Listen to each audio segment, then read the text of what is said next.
Hola, hola, ¿qué tal? ¿Cómo está? Soy Yarani Flores, qué gusto acompañarles en el informativo saludable de Telesur. Hoy será este el espacio para hablar sobre el consumo elevado de azúcar que se relaciona principalmente con enfermedades como la obesidad y la diabetes, pero también se asocia con problemas como el hígado graso, glaucoma y enfermedades cardiovasculares.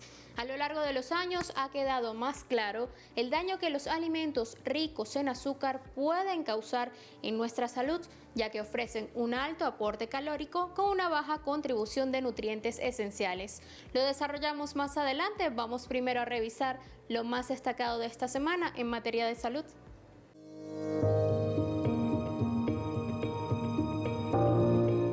La Administración de Alimentos y Medicamentos de Estados Unidos, FDA por sus siglas en inglés, aprobó el primer fármaco no inyectable contra la anafilaxia, una reacción alérgica potencialmente mortal.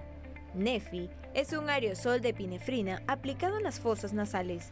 En caso que la primera dosis no alivie los síntomas, la FDA recomendó administrar una segunda en la misma fosa. El fármaco fabricado por Ars Pharmaceuticals puede ser utilizado en adultos e infantes que pesen más de 30 kilos. El medicamento fue aprobado luego de 4 estudios realizados en 175 adultos sin anafilaxia, en los que se midieron las concentraciones de adrenalina en sangre tras la aplicación de Neffy. Las pruebas también demostraron que era eficaz para incrementar la presión arterial y la frecuencia cardíaca durante la reacción alérgica. Un análisis de sangre podría predecir si un bebé extremadamente prematuro desarrollará displasia broncopulmonar, BPD, un trastorno crónico bronquial de largo plazo. El estudio realizado a 23 neonatos prematuros australianos en sus primeras 72 horas de vida requirió la utilización de la espectrometría de masas de SWOT para identificar cambios específicos de la BPD en las proteínas de los plasmas y el análisis bioinformático para identificar categorías y vías biológicas relacionadas con esta patología, así como un análisis de regresión logística binaria para probar el potencial predictivo del trastorno pulmonar de un modelo base solo y con el biomarcador proteico agregado. Se observaron cambios en 49 proteínas de la sangre entre los que desarrollaron la condición. En Procesos en Salud conversaremos sobre el examen TEP-TC dirigido a capturar imágenes del interior del paciente para observar las funciones de tejidos y órganos, detectando cualquier señal temprana de alguna enfermedad, especialmente del cáncer, mediante la identificación y cuantificación del consumo de glucosa de las células cancerosas a través de radiosondas. El examen TEP-TC o tomografía por emisión de positrones es una evaluación computarizada de medicina nuclear que muestra el metabolismo y el funcionamiento de tejidos y órganos por medio de marcadores moleculares de glucosa. Antes de realizarlo, el paciente recibirá un medicamento radiactivo conocido como trazador, que está compuesto básicamente por flúor glucosado, el cual, mediante la utilización de un catéter, se aplica en el torrente sanguíneo para que sea absorbido por las moléculas del cuerpo. Las células promocionan imágenes más detalladas del interior del cuerpo, procesadas por una computadora, la cual marcará los niveles y localización de actividad glucosada en el cuerpo, y que serán evaluadas por un médico especialista en medicina nuclear o radiología. El paciente no podrá comer ni beber nada más que agua durante las 12 horas previas al examen. Tampoco podrá hacer ejercicio durante 48 horas previas. Este examen permite planificar un tratamiento de cáncer o confirmar la respuesta del mismo en el paciente, así como detectar infecciones especialmente de prótesis y enfermedades cardíacas, entre otras. A continuación les presentamos las fechas a escala global más resaltantes de esta semana en materia de salud. Efemérides de la semana. 31 de agosto, Día Internacional de la Obstetricia, creada para homenajear a los profesionales de esta especialidad médica destinada a ofrecer las mejores condiciones de salud a las mujeres embarazadas, así como contribuir a la disminución de la tasa de mortalidad materna y neonatal. 4 de septiembre, Día Mundial de la Salud Sexual. Fecha promovida en 2010 por la Asociación Mundial para la Salud Sexual, con el objetivo de impulsar los derechos y la diversidad en esta materia, además de salud sexual y reproductiva sin discriminación ni riesgos. Vamos a la pausa. Al regreso conversaremos sobre el azúcar como detonante de afecciones. Para ello ahondaremos en su composición y los distintos tipos que existen. Además, nos adentraremos en 3 enfermedades generadas por este carbohidrato: el hígado graso, el glaucoma y las afecciones cardiovasculares. Más de esto al volver, no se aparte.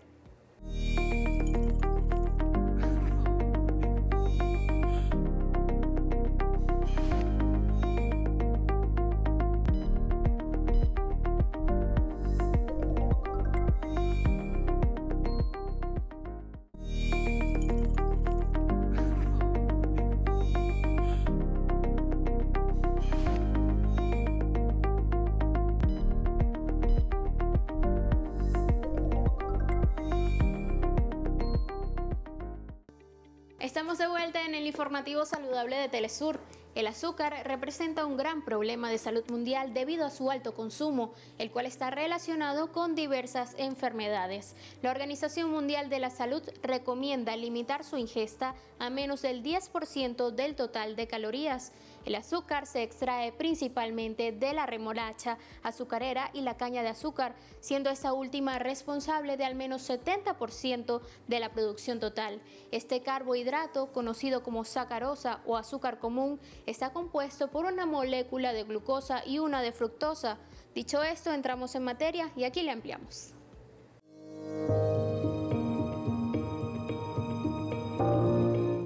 El azúcar es uno de los alimentos más usados y consumidos por el ser humano desde hace miles de años.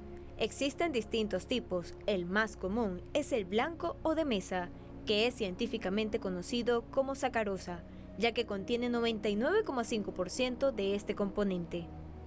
Está constituido por 12 átomos de carbono, 22 de hidrógeno y 11 de oxígeno. Todas estas moléculas biológicas representan a los carbohidratos. Su consumo abundante pone a trabajar el organismo en exceso, lo que hace que se acumule grasa en el cuerpo. Este tipo de azúcar es el que se utiliza para endulzar bebidas y alimentos. Es que el azúcar tiene varias presentaciones. Hay unas moléculas simples del azúcar. Allí encontramos, por ejemplo, la fructosa, un azúcar presente especialmente en las frutas. Está la glucosa, presente en muchos de los alimentos e incluso en preparados de azúcar. También tenemos la galactosa, que es otro azúcar que tiene que ver con preparados lácteos. Pero estas moléculas se pueden reunir en pares, en parejas, formando lo que se llaman los disacáridos. Ya no es monosacáridos, sino los disacáridos, 2 moléculas que se juntan de azúcar. Allí podemos encontrar, por ejemplo, la sacarosa y tenemos también allí la maltosa. Diversos estudios demostraron lo nocivo que pueden ser los azúcares libres para el cuerpo, por lo que su consumo debe ser controlado, ya que están relacionados a diversas enfermedades. En esta oportunidad se refiere al sobrepeso y la diabetes, las más comunes, además del hígado graso no alcohólico. Una investigación publicada por el Journal of Hepatology reveló que la ingesta diaria de bebidas azucaradas aporta fructosa libre y sacarosa, incrementando 2 veces el porcentaje de grasa en esta víscera. El alto consumo de azúcar conduce a la obesidad y aumenta el riesgo de padecer diabetes tipo 2. Ambas contribuyen a la enfermedad hepática.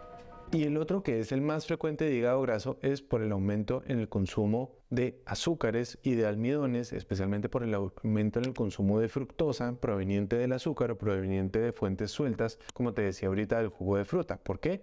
Porque este gran incremento de fructosa en la alimentación hace que mi cuerpo no lo pueda utilizar absolutamente para nada, porque no lo utilizamos como energía, y cuando yo paso el umbral de lo que podría consumir, va a hacer que mi cuerpo empiece a formar grasa exactamente por la misma vía en el hígado, en el músculo, en el páncreas y en absolutamente todo el cuerpo, y esto va a derivar a muchas condiciones clínicas o el exceso de glucosa en la alimentación.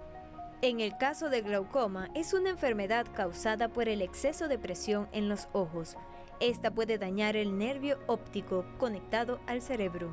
Algunos estudios revelaron que la diabetes aumenta la posibilidad de padecer esta enfermedad ocular, siendo la retinopatía diabética la conexión más directa entre ambas, la cual se genera mayormente por tener altos niveles de azúcar en la sangre. Esta debilita y daña los vasos sanguíneos de la retina, lo que afecta la circulación del líquido en el ojo y lleva a la acumulación de la presión. Pese a que la retina puede producir nuevos vasos sanguíneos anormales, cuando estos crecen se genera la afección conocida como glaucoma neovascular.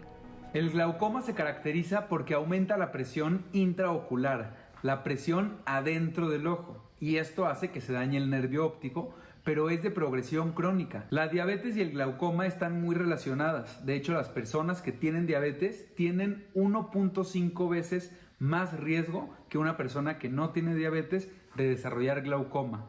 Y además está relacionado por 3 formas principales. La primera es aumento de la presión intraocular. Cuando tenemos cambios bruscos en los niveles de glucosa y la diabetes está descontrolada, va a hacer también que hayan cambios importantes en las concentraciones de fluidos, de líquido que está dentro del ojo.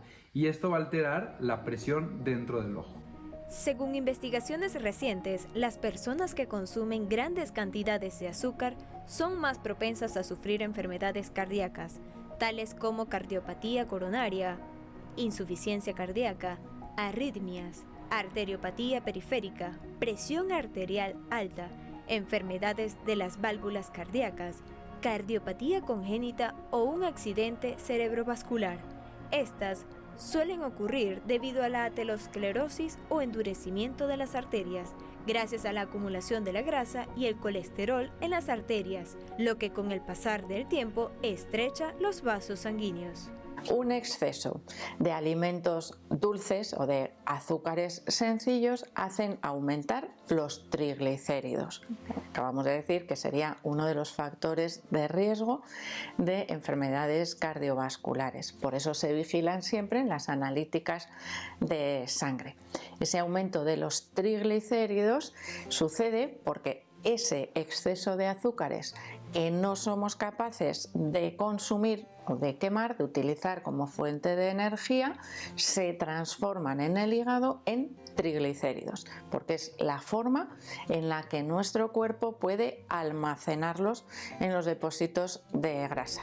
Los profesionales de la salud alertan cada vez más sobre la necesidad de llevar el consumo del azúcar hasta su más mínimo porcentaje, para tener un mayor control de la cantidad de sacarosa que consumimos a diario. Es importante tener en cuenta que está presente en la mayoría de los productos procesados, incluso en aquellos que no son dulces.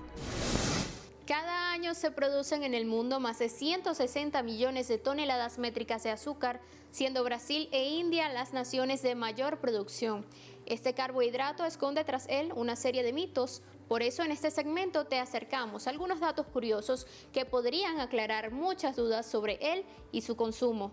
¿Debemos dejar de consumir azúcar en su totalidad para tener una mejor salud?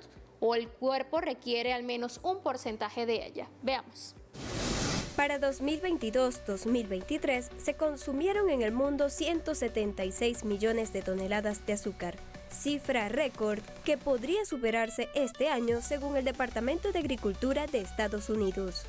Una lata de gaseosa o bebida carbonatada de 355 mililitros contienen cerca de 37 gramos de azúcar y al menos 148 calorías. El azúcar, en sus diversas presentaciones, está en la mayoría de los alimentos que se consumen.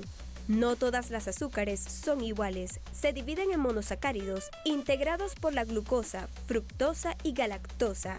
Estos producen energía de forma rápida. Y los disacáridos, sacarosa, lactosa y maltosa, cuya absorción es más lenta. El organismo requiere de cierta cantidad de azúcar, pues esta es fuente de energía. El azúcar, junto a la grasa, son los componentes que producen más gusto y sensación de placer en el paladar del ser humano. Marcamos una nueva pausa, al retorno le contamos, el gobierno de Honduras impulsó proyectos de alimentación escolar para 17 departamentos del país a fin de mejorar la calidad de vida de los estudiantes. No sea parte de la pantalla de Telesur, ya volvemos.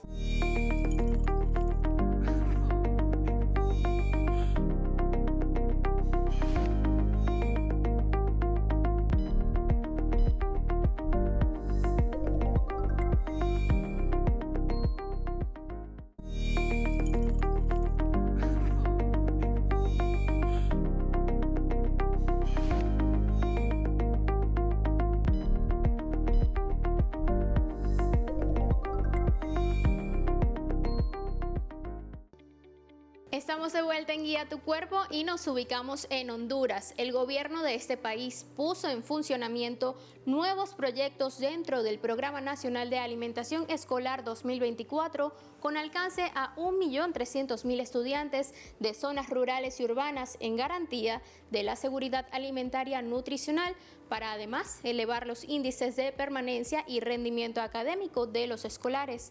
Es nuestra nota positiva de hoy y aquí la tienen.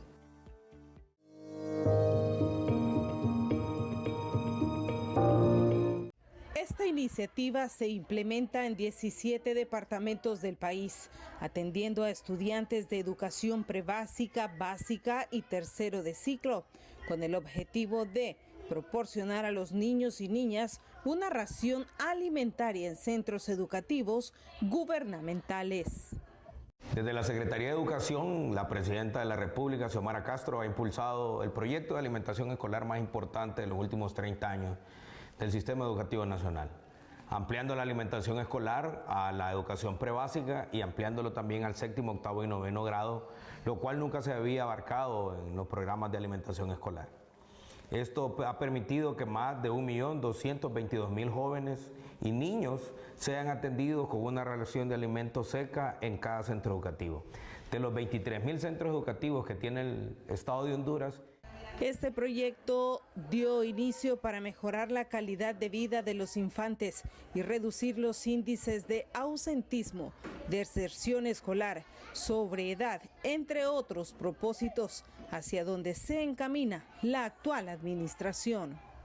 Nuestro gobierno lleva ya 110 días de alimentación escolar ininterrumpida desde que iniciamos el año lectivo. Igual, desde que iniciamos el gobierno fue una prioridad de la presidenta Castro que este programa fuera un programa exitoso.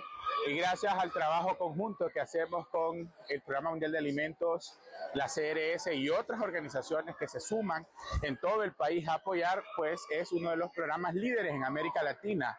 Honduras tiene el tercer programa de alimentación escolar más abarcativo del continente y es un líder mundial en este tema. La presidenta incluso fue premiada en Francia el año pasado y nosotros pues estamos respaldando el trabajo que hace la dirección del programa a nivel nacional.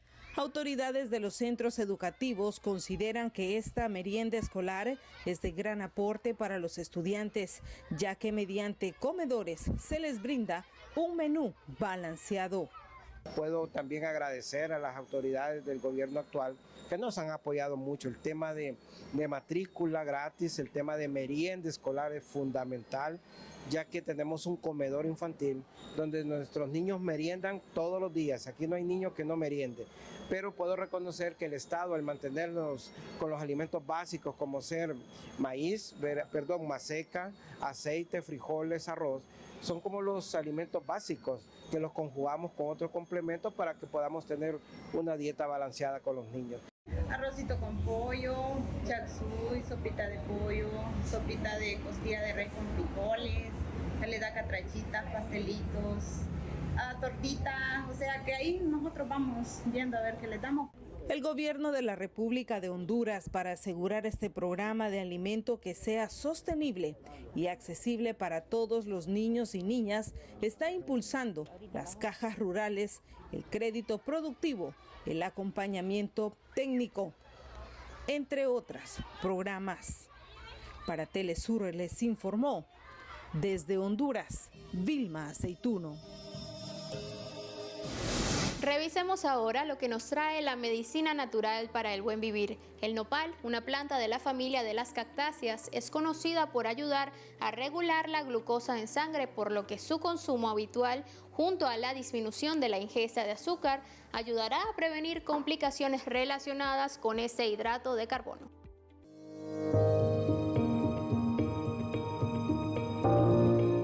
El nopal es una planta arbustiva del género Opuntia. Aunque es originaria de México, también se cultiva gran cantidad en otros países como España, Italia y África del Norte. Sus tallos planos y carnosos cuentan con una gran cantidad de propiedades que, entre otras cosas, favorecen al control del azúcar en el organismo humano, debido a los aminoácidos niacina y fibra. Esta misma fibra va a hacer que la digestión se haga un poco más lenta y que la absorción del azúcar hacia la sangre también sea más lenta, poco a poco. Entonces no vas a tener un subidón de azúcar y vamos a evitar que hayan picos de glucosa importantes. También contiene fibra insoluble, que a diferencia de la fibra soluble, esta no se va a mezclar con el agua. Este tipo de fibra pasa prácticamente intacta por todo el tracto digestivo y aunque no tiene una relación directa con el control de los niveles de glucosa, también ayuda de otras formas. Este tipo de fibra va a ayudar a mejorar la digestión y si tienes algún problema de estreñimiento, esta fibra es particularmente importante. El nopal florece una vez al año y de sus flores surge un fruto ovalado con cáscara gruesa y espinosa, que por dentro tiene una pulpa carnosa que es rica en vitamina A, C, K, B2 y B6. Además, tiene calcio, magnesio, potasio, hierro, cobre y probióticos. También es hidratante, baja en calorías y posee gran cantidad de flavonoides, es decir, tiene propiedades antioxidantes y antiinflamatorias. Al igual que su planta, tiene mucho porcentaje de fibra. Existen otras frutas altas en fibras y otros nutrientes que pueden ser beneficiosas para el control del azúcar en la sangre. Tal es el caso de las cítricas, así como las manzanas, fresas, duraznos, moras, arándanos, cerezas y kiwis. Por ejemplo, si tú quisieras comer frutas, debes de saber la cantidad apropiada y el momento adecuado. El momento ideal puede ser como postre después de los alimentos. Pudieras comer, por ejemplo, media rebanada, medio mango, después de haber desayunado, después de haber comido, inclusive después de haber cenado. O podrías comer frutas entre comidas.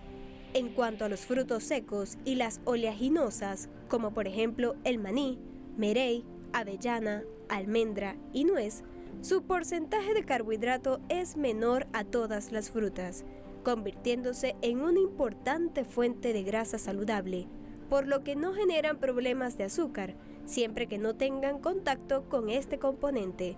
Sin embargo, se recomienda el control de su consumo para evitar el aumento del colesterol. Hacemos una parada en México para revisar lo que nos trae la entrevista especial de Aiza García esta semana. No se la pierda. Los datos mundiales actualmente nos han enseñado que a partir de los 50 años existe un 50% de probabilidad de tener pólipos en el colon. Sin embargo, de hecho, desde las últimas décadas hemos ido sabiendo también que a partir de los 45 este riesgo es cada vez mayor.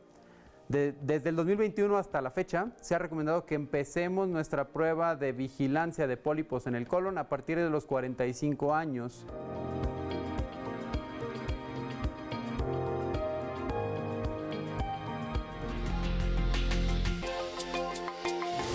De esta forma ponemos punto final a esta nueva emisión de Guía Tu Cuerpo. Puede encontrarnos en las redes sociales, @Guía Tu Cuerpo _Telesur en Instagram, @Guía Tu Cuerpo TLS y @JFloresTLSur en X. También recibimos sus mensajes a través del correo guiatucuerpo@telesurtv.net. Además, puedes seguirnos y ver nuestras emisiones anteriores en nuestro canal de YouTube. Soy Yarani Flores, cuídese y nos vemos la próxima semana.